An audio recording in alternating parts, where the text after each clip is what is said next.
Hello, hope you are doing good. In this tutorial, I'll be showing you how to list a rental on Zillow. The first thing you will need to do is go onto Zillow.com. Once on Zillow.com, you are going to need to sign up. And to create an account, it's quite straightforward. All you'll need to do is enter your email address. So you are going to tap on sign up in the top right hand corner, and you are going to enter your email address, and that's it.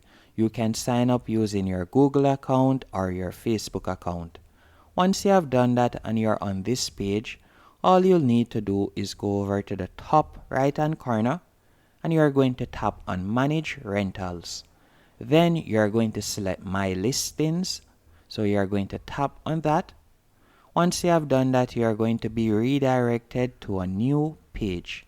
And on this new page, you are going to tap right where you see add a property on the right hand corner, better yet.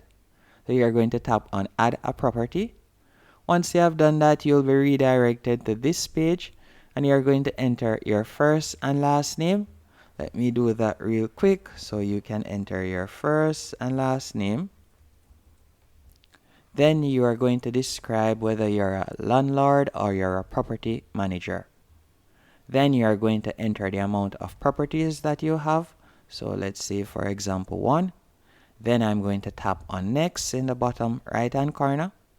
After you have done that, you'll see now let's add your property, and the basic information sets up the property in Zillow Rental Manager. Then you can create a rental listing. So you are going to need to enter the street address of the property that you are planning to list. So you'll enter the street address.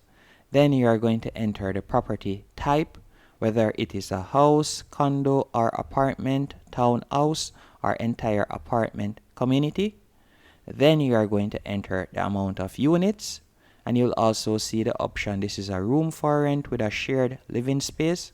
You can tick that box if it is a room for rent.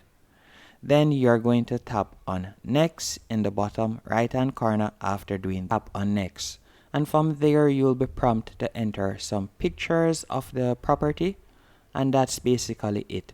Hope you found this tutorial helpful and informative. If you did, be sure to hit the like button and subscribe.